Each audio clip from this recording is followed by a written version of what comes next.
সবাইকে স্বাগত জানাচ্ছি। আমি ফিরোজ তোহা। শুরুতেই সংবাদ শিরোনাম জানিয়ে দেব এই মুহূর্তে হাতে পাওয়া সর্বশেষ গুরুত্বপূর্ণ আপডেট বাংলা সংবাদ। শুরুতেই থাকছে, শেখ হাসিনাকে কি বাংলাদেশের হাতে তুলে দেবে ভারত? বাংলাদেশের সাবেক প্রধানমন্ত্রী শেখ হাসিনা ভারতে থাকার 50 দিন পূর্ণ হয়েছে।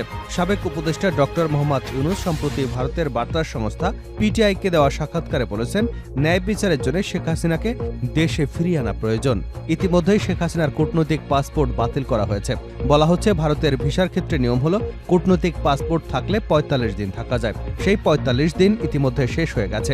শেখ হাসিনার কাছে আর দ্বিতীয় কোনো পাসপোর্টও নেই। এখন প্রশ্ন উঠেছে, এখন কি শেখ হাসিনাকে বাংলাদেশের হাতে তুলে দেবে ভারত? প্রিয় দর্শক, এ বিষয়ে থাকছে একটি তথ্যমূলক আলোচনা, সঙ্গে থাকুন। এবারে জানাবো, মির্জা আব্বাসের উপর হামলা, রিমান্ড শেষে কারাগারে মেনন।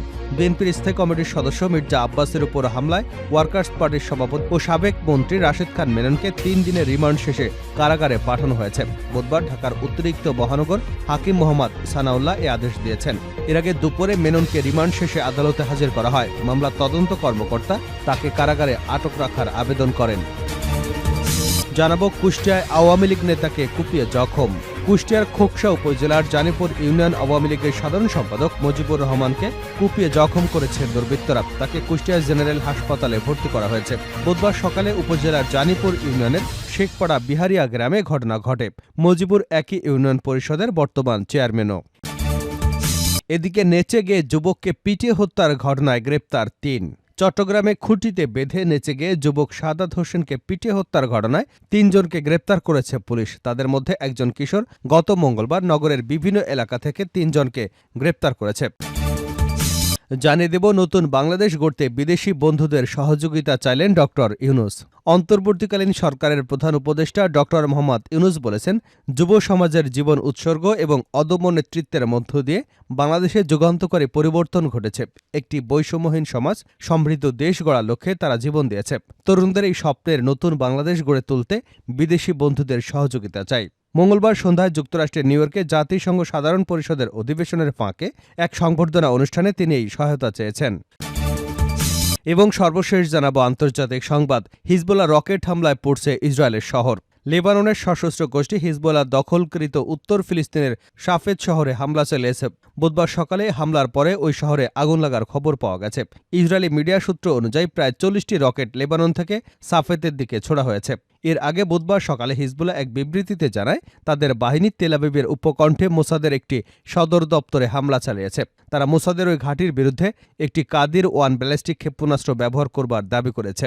এতক্ষণ শিরোনাম শুনছিলেন, এবার বিস্তারিত। প্রিয় দর্শক, আপনি যদি এই চ্যানেলে নতুন হয়ে থাকেন, ভিডিওটি দেখতে দেখতে চ্যানেলটি সাবস্ক্রাইব করে আমাদের সঙ্গেই থাকুন। আর এই ভিডিও সম্পর্কে আপনি আপনার মূল্যবান মতামতটি কমেন্ট বক্সে জানিয়ে দিন। আর হ্যাঁ প্রিয় দর্শক, জানিয়ে দিন ভিডিওটি কোথা থেকে দেখছেন। শেখ হাসিনাকে কি বাংলাদেশের হাতে তুলে দেবে ভারত? বাংলাদেশের সাবেক প্রধানমন্ত্রী শেখ হাসিনার ভারতে থাকার 50 দিন পূর্ণ হয়েছে।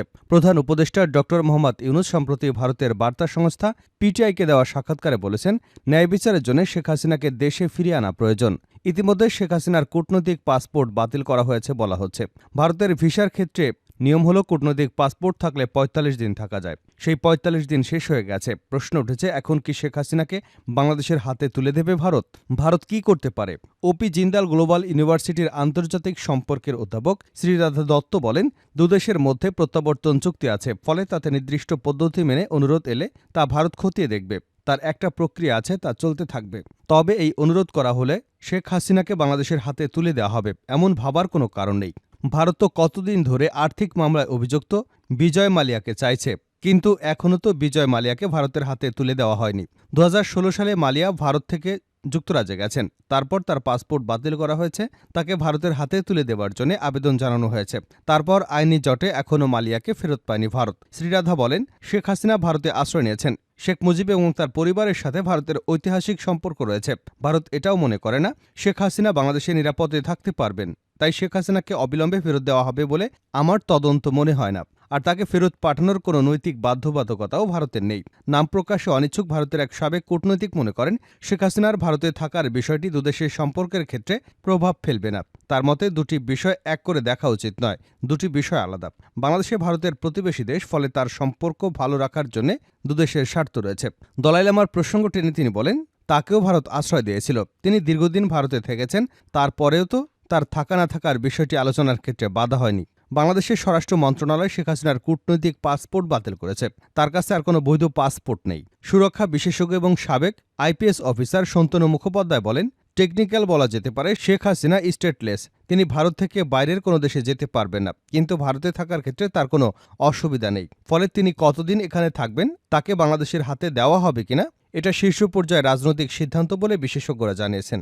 এখন যা পরিস্থিতি, তাতে প্রত্যাবর্তন আবেদন করা হলেও শেখ হাসিনাকে অদূর ভবিষ্যতে বাংলাদেশের হাতে তুলে দেবার সম্ভাবনা আছে বলে অন্তত মনে করছেন না। মির্জা আব্বাসের উপর হামলা, রিমান্ড শেষে কারাগারে মেনন। বিএনপির স্থায়ী কমিটির সদস্য মির্জা আব্বাসের উপর হামলায় ওয়ার্কার্স পার্টির সভাপতি ও সাবেক মন্ত্রী রাশেদ খান মেননকে 3 দিনের রিমান্ড শেষে কারাগারে পাঠানো হয়েছে। বুধবার ঢাকার অতিরিক্ত প্রধান মহানগর হাকিম মোহাম্মদ সানাউল্লাহ এ আদেশ দিয়েছেন। এর আগে দুপুরে মেননকে রিমান্ড শেষে আদালতে হাজির করা হয়। মামলার তদন্ত কর্মকর্তা তাকে কারাগারে আটক রাখার আবেদন করেছেন। মামলা সূত্রে জানা গেছে, 2018 সালের 15 ডিসেম্বর রমনা থানাধীন সেগুন বাগিচায় মির্জা আব্বাসের নেতৃত্বে নির্বাচনী প্রচারণার সময় আসামি মেননের নির্দেশনায় কয়েকজন দেশীয় অস্ত্রশস্ত্র নিয়ে হামলা চালায়। এ সময় তারা মির্জা আব্বাস সহ তার সঙ্গে থাকা নেতাকর্মীদের হত্যা চেষ্টা করে। এ ঘটনায় গত 28 আগস্ট বিএনপি নেতা ইমাম হোসেন বাদী হয়ে শাহবাগ থানায় একটি হত্যাচেষ্টা মামলা দায়ের করেন। প্রসঙ্গত, গত 22 আগস্ট রাশেদ খান মেনন আটক হন। পরদিন 23 আগস্ট তাকে নিউমার্কেট থানায় দায়ের করা ব্যবসায়ী আব্দুল ওয়াদুদ হত্যা মামলায় 5 দিনের রিমান্ডে নেওয়া হয়। এরপর আদাবর থানায় দায়ের করা পোশাক শ্রমিক রুবেল হত্যা মামলায় 6 দিনের রিমান্ডে নেওয়া হয়। কুষ্টিয়ায় আওয়ামী লীগ নেতাকে কুপিয়ে জখম। কুষ্টিয়ার খোকসা উপজেলার জানিপুর ইউনিয়নের আওয়ামী লীগের সাধারণ সম্পাদক মুজিবুর রহমান 45-এর উপর হামলা চালিয়ে কুপিয়ে জখম করেছে দুর্বৃত্তরা। তাকে কুষ্টিয়া জেনারেল হাসপাতালে ভর্তি করা হয়েছে। বুধবার সকালে উপজেলার জানিপুর ইউনিয়নের শেখপাড়া বিহারিয়া গ্রামে ঘটনা ঘটে। মুজিবুর একই ইউনিয়ন পরিষদের বর্তমান চেয়ারম্যানও। স্থানীয় সূত্র জানায়, মুজিবুর রহমান মাজিদ বুধবার সকালে বাড়ি থেকে মোটরসাইকেল যোগে তার মাছের খামারে যাচ্ছিলেন। এ সময় কয়েকজন দুর্বৃত্ত তার পথ আটকে ধারালো অস্ত্র দিয়ে কুপিয়ে গুরুতর জখম করে ফেলে রেখে চলে যায়। পরে স্থানীয়রা আশঙ্কাজনক অবস্থায় উদ্ধার করে খোকসা উপজেলা স্বাস্থ্য কমপ্লেক্সে নিয়ে যায়। অবস্থার অবনতি হলে সেখান থেকে উন্নত চিকিৎসার জন্য কুষ্টিয়া জেনারেল হাসপাতালে নেওয়া হয়। নাম প্রকাশে অনিচ্ছুক খোকসা উপজেলা আওয়ামী লীগের এক নেতা জানান, স্থানীয় যুবদল নেতা শামীম গাজী এবং শমশেরের সঙ্গে মুজিবুরের বিরোধ চলে আসছিল। তারই জের ধরে বিরোধী পক্ষের নেতাকর্মীরা এ হামলা চালিয়েছে। আওয়ামী লীগ নেতা মাজিদের স্ত্রী আফরোজা জানান, তার স্বামী মুজিবুর রহমান মজিদ দীর্ঘদিন ধরে আওয়ামী লীগের রাজনীতির সঙ্গে সম্পৃক্ত। সরকার পরিবর্তনের পর তার উপর হামলার পরিকল্পনা নেয় স্থানীয় যুবদলের কিছু নেতাকর্মী। তারই জের ধরে যুবদল নেতা শামীম গাজী এবং শমশেরের নেতৃত্বে হামলার ঘটনা ঘটেছে। এ বিষয়ে খোকসা থানার ওসি আনুর জায়েজ বলেন, খোকসা জানিপুর ইউনিয়ন পরিষদ চেয়ারম্যান মুজিবুর রহমান মজিদের উপর হামলার ঘটনা ঘটেছে। তাকে কুপিয়ে জখম করা হয়েছে, তবে কারা এ ঘটনা ঘটিয়েছে তিনি নিশ্চিত হতে পারেননি। ঘটনাস্থলে পরিদর্শন করা হয়েছে। এলাকার পরিস্থিতি বর্তমানে শান্ত রয়েছে। বিষয়টি খতিয়ে দেখতে এবং জড়িতদের বিরুদ্ধে ব্যবস্থা নেওয়া হবে। শেষ করছে আন্তর্জাতিক সংবাদ দিয়ে। হিজবুল্লাহ রকেট হামলায় পুড়ছে ইসরায়েলের শহর। লেবাননের সশস্ত্র গোষ্ঠী হিজবুল্লাহ দখলকৃত দক্ষিণ ফিলিস্তিনের সাফেদ শহরে হামলা চালিয়েছে। বুধবার সকালে এ হামলার পরে ওই শহরে আগুন লাগার খবর পাওয়া গেছে। ইসরায়েলি মিডিয়ার সূত্র অনুযায়ী প্রায় 40টি রকেট লেবানন থেকে সাফেদের দিকে ছোড়া হয়েছে। এর আগে বুধবার সকালে হিজবুল্লাহ এক বিবৃতিতে জানায়, তাদের বাহিনী তেল আবিবের উপকণ্ঠে মোসাদের একটি সদর দপ্তরে হামলা চালিয়েছে। তারা মোসাদের ওই ঘাঁটির বিরুদ্ধে একটি গাদিরন ব্যালিস্টিক ক্ষেপণাস্ত্র ব্যবহার করবার দাবি করেছে। হিজবুল্লাহ গত বছরের 8 অক্টোবর থেকে নিয়মিত ইসরায়েলের সামরিক অবস্থানের বিরুদ্ধে হামলা চালিয়ে আসছে, যা গাজা এবং দক্ষিণ লেবাননের বিরুদ্ধে ইসরায়েলি দখলদারিত্বের প্রতিশোধ হিসেবে বিবেচিত হচ্ছে। গত 7 অক্টোবরের পর থেকেই ইসরায়েল গাজায় বর্বর যুদ্ধ শুরু করেছে। চলমান এই ইসরায়েলি আগ্রাসনে গাজায় গত 24 ঘণ্টায়ও 24 জন ফিলিস্তিনি নিহত এবং 60 জন আহত হয়েছে। জানিয়ে গত অক্টোবর থেকে চলা ইসরায়েলি হামলায় পর্যন্ত নিহতের সংখ্যা 41,431 ছাড়িয়ে গেছে, আর আহতের সংখ্যা গিয়ে ঠেকেছে 95,000-এ। ইসরায়েল গাজায় 2 মিলিয়নেরও বেশি ফিলিস্তিনিদের উপর সম্পূর্ণ অবরোধ আরোপ করেছে, যার ফলে জ্বালানি, বিদ্যুৎ, খাদ্য ও পানির সরবরাহ বন্ধে পুরো উপত্যকা এখন বদ্ধভূমিতে পরিণত হয়েছে।